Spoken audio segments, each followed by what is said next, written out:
Aquí inicia La Fosa Escéptica, un lugar para ejercitar la mente, con Alfonso Villalpando. Todos los creyentes católicos creen que una virgen conocida como María dio a luz a un niño divino llamado Jesús hace más de 2000 años.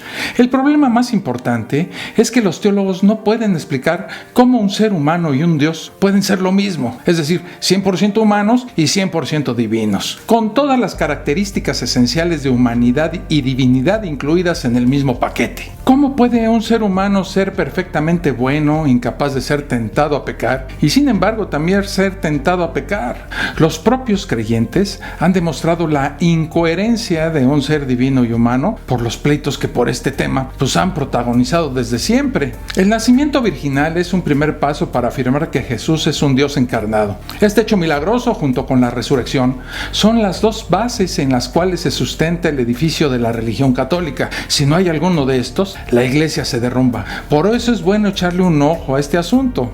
En este video, mi objetivo es demostrar que todo esto huele a estafa. Para descubrir este fraude, hablemos primero del tipo de evidencia que necesitamos. Todas las afirmaciones sobre el mundo requieren suficiente evidencia de acuerdo a la naturaleza de la afirmación. Esto se aplica a afirmaciones ordinarias, extraordinarias y milagrosas. La cantidad y la calidad de la evidencia requerida depende del tipo de afirmación que se haga. Como decimos en México, según el sapo es la pedrada, ¿verdad? Entonces comencemos por definir cada una de estas diferentes clases de afirmaciones. Para esto, le cedo la palabra al profesor y matemático Larry Cañonga.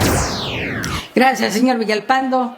Trataré de explicar cuál es la diferencia entre una afirmación ordinaria, una extraordinaria y una milagrosa, y el tipo de evidencia que se requiere para comprobar cada una de estas. Pongan mucha atención, porque no me gusta andar repitiendo y porque al final voy a hacer preguntas. Una afirmación ordinaria es aquella que se hace sobre eventos que son comunes en la naturaleza y que requieren niveles mínimos de evidencia. La mayoría de estas afirmaciones se basan únicamente en pruebas testimoniales, es decir, la confiabilidad de la persona que hace la afirmación es suficiente para establecerla, especialmente cuando no hay razón para sospechar que nos están engañando. Por ejemplo, que un tipo llega y te dice, tengo un perro. Bueno, esta afirmación no requiere mucha evidencia.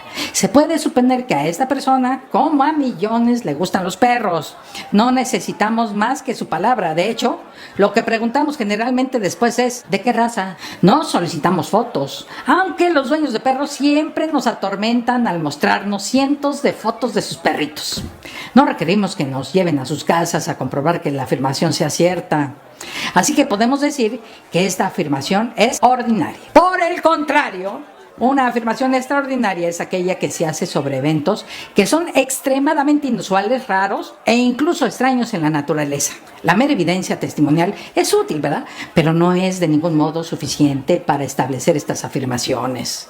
Requiere una fuerte evidencia, Es decir, cuanto más inusual sea la afirmación, más fuerte debe ser la evidencia que se necesita. Por ejemplo, cuando un tipo llega y te dice, fui secuestrado por un extraterrestre. Si un tipo llega y de buenas a primeras te dice que fue secuestrado por un extraterrestre, lo primero que piensas es en el abuso de sustancias prohibidas por parte de este señor, ¿no? O que al tipo no le llega el agua al tinaco. El solo afirmar tal situación es inútil para verificar los hechos. Queda claro, ¿no? Y por último, una afirmación milagrosa es aquella que se hace sobre eventos que son imposibles de llevar a cabo mediante procesos naturales, lo que requiere un alto nivel de evidencia sólida.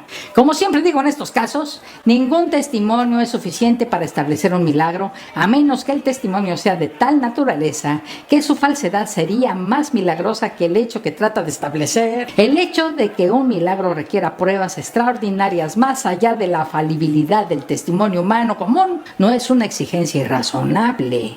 Una de mis frases favoritas es una que escribí hace algunos años y dice así: la evidencia no miente. La gente sí. Entonces, la mera evidencia testimonial es insuficiente cuando se trata de afirmaciones de milagros, especialmente cuando se trata de afirmaciones de milagros en el pasado distante, de fuentes que no podemos contrainterrogar en busca de coherencia y de la verdad. En este tema en particular, lo de la virginidad de María y su milagroso embarazo, imaginen que llega un tipo que no fue testigo de los hechos y te cuenta que María fue salvajemente poseída por una paloma y que después tuvo un hijo sin perder la virginidad.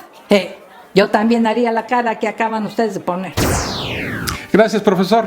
En el tema de este video, la evidencia requerida para verificar el nacimiento milagroso de Jesús pues no se encuentra por ningún lado. Es más, voy a demostrarles que la evidencia testimonial en el Nuevo Testamento es insuficiente. El punto principal es que si los evangelios son inexactos y poco confiables en asuntos históricos que podemos verificar, entonces tampoco hay absolutamente ninguna razón para pensar que sean precisos y confiables, pues cuando se trata del milagroso nacimiento de Jesús. El problema más importante es que no hay evidencia para corroborar la historia del nacimiento virginal en el Nuevo Testamento. Ninguna, Ninguna en absoluto. ¿Dónde está la evidencia de que María era virgen? No sabemos prácticamente nada sobre ella, mucho menos que haya usado un cinturón de castidad y que éste exista para demostrar su virginidad. Nadie fue lo suficientemente curioso para comprobar si María tenía un himen intacto antes de que ella diera luz. ¿Dónde está la evidencia de que ni José ni ningún otro hombre era el papá? ¿Alguien vio a la paloma apasionada haciéndole cositas ricas a María? Nadie estuvo ahí con una prueba de ADN para verificar si José o alguien más era el papá del bebé.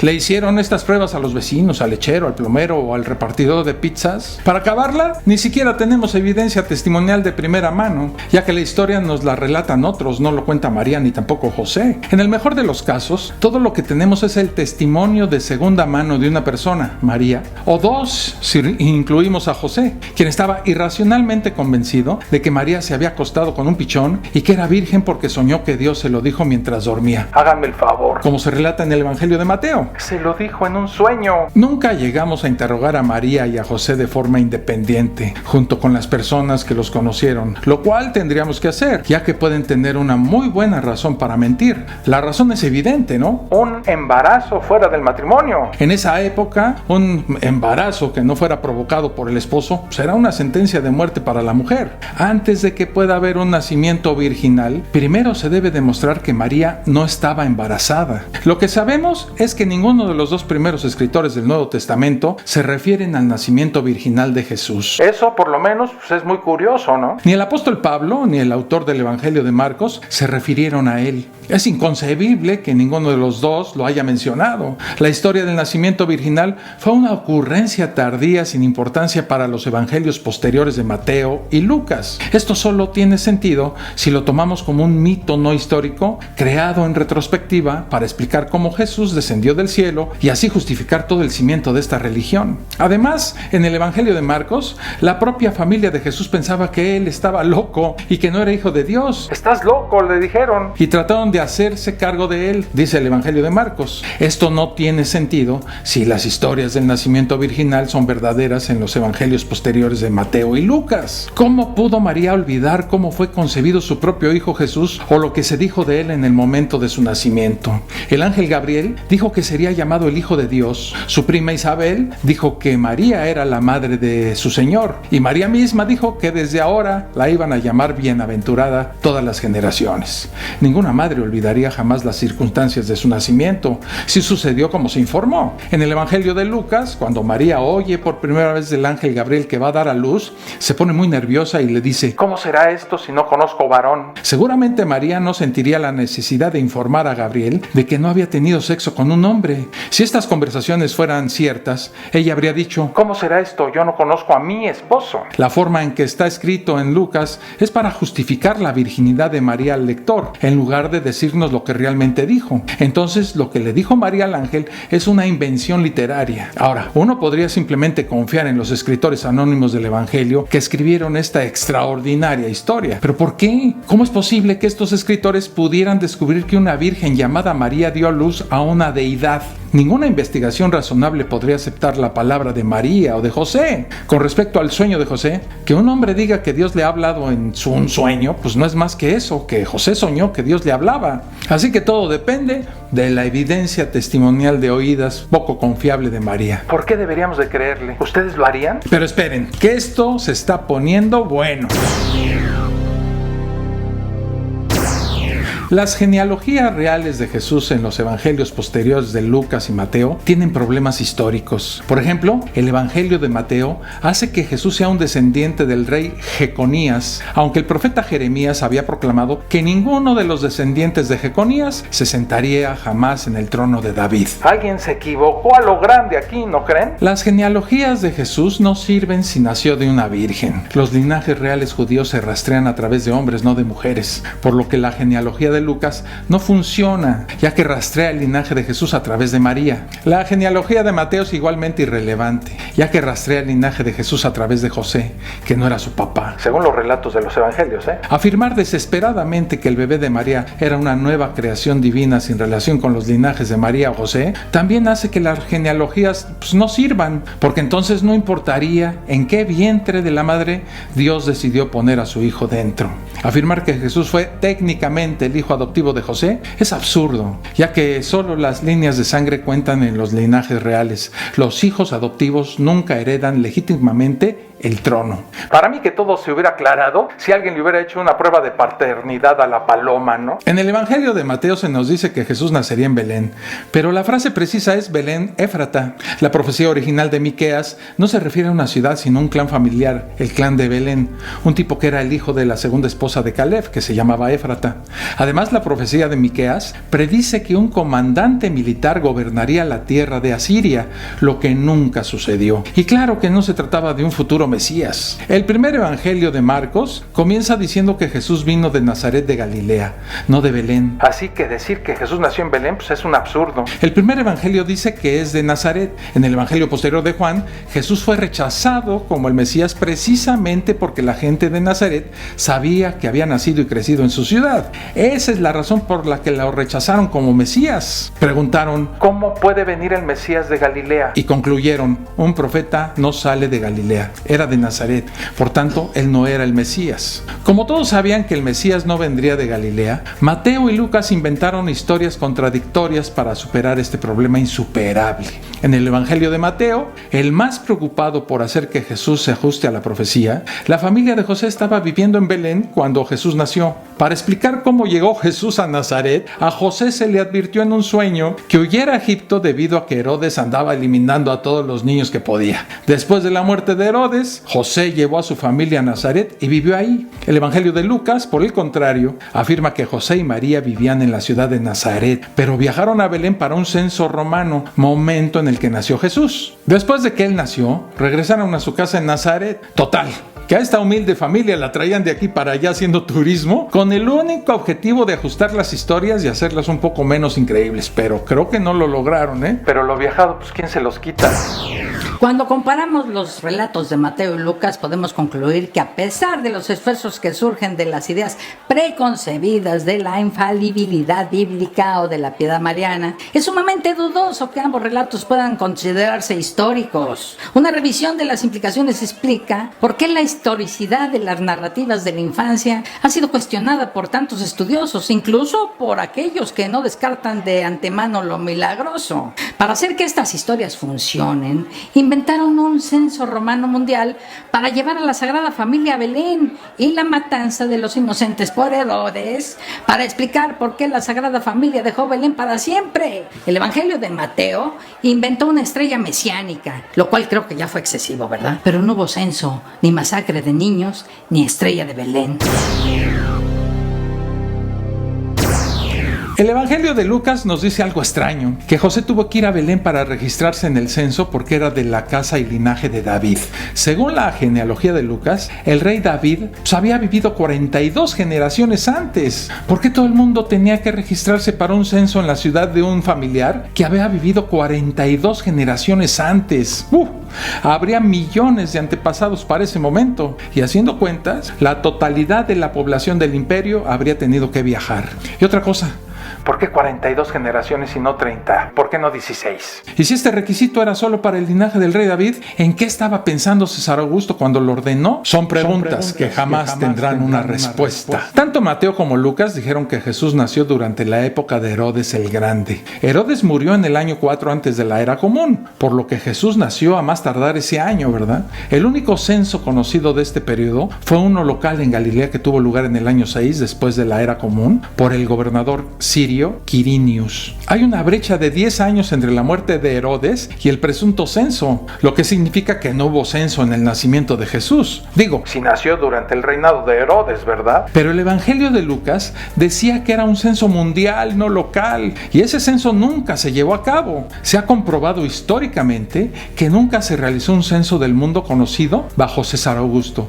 y este reinó desde el 27 antes de la era común hasta el 14 de la era común.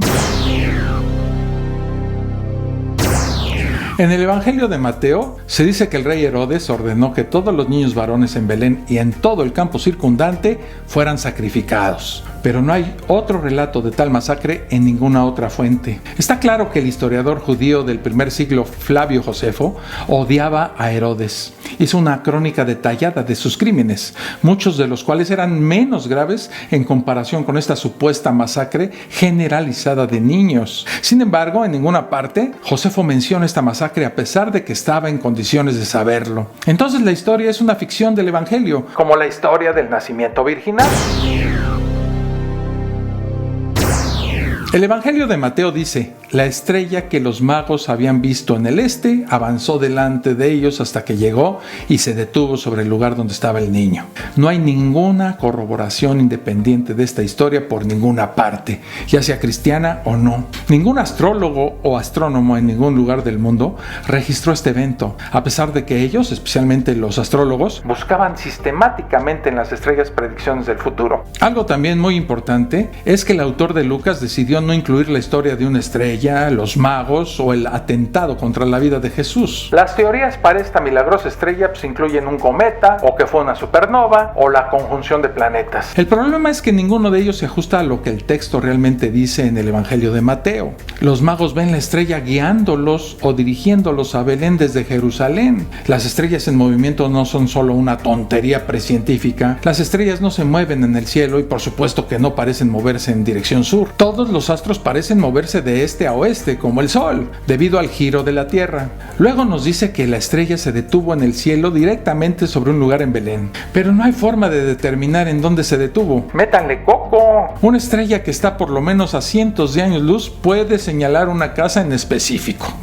Traten de hacerlo la próxima vez que vuelen en un avión y después multiplíquenlo por miles de millones de kilómetros o años luz de distancia. Así de absurdo es este cuento. Esta tarugada solo es consistente con las nociones precientíficas de que la Tierra es el centro del universo, con las estrellas movidas por un Dios que se sienta en un trono en el cielo. La profecía en el texto hebreo original no dice absolutamente nada acerca de una concepción virginal. Punto. Tampoco dice nada sobre un Mesías.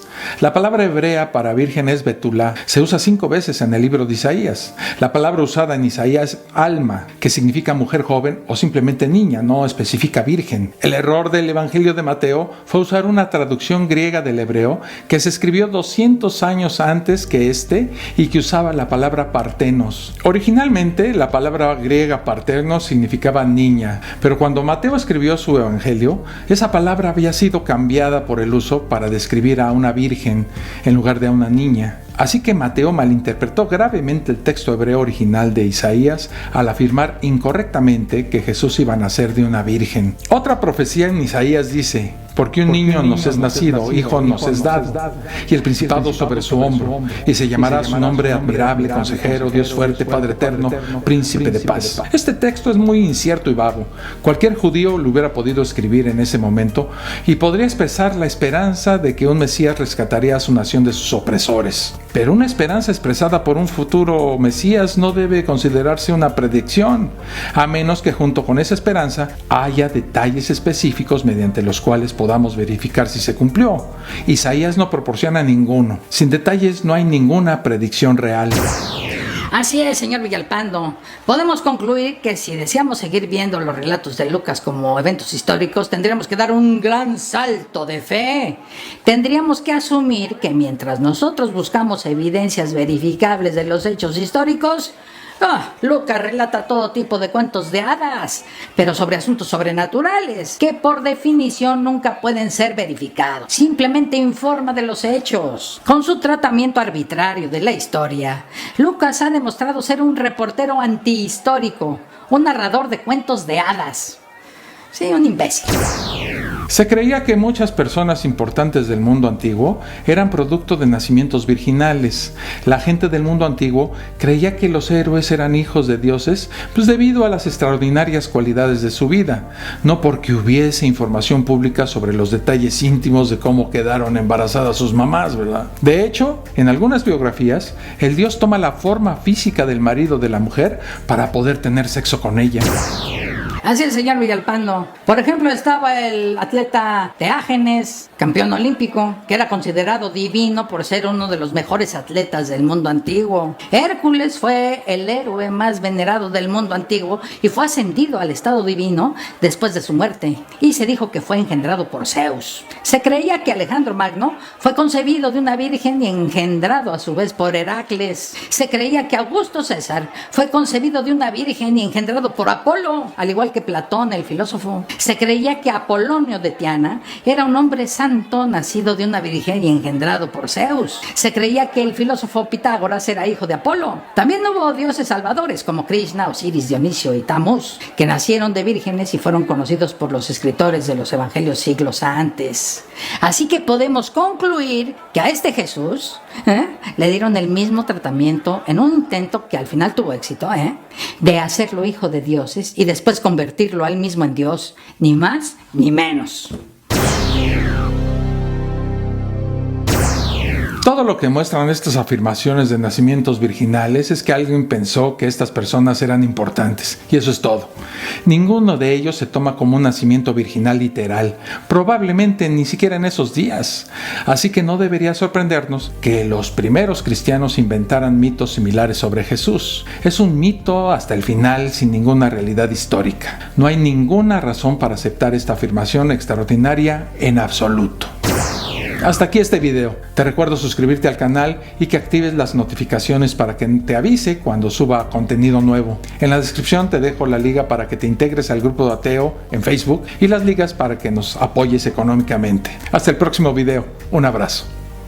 Esto fue La Fosa Escéptica, un lugar para ejercitar la mente, con Alfonso Villalpando.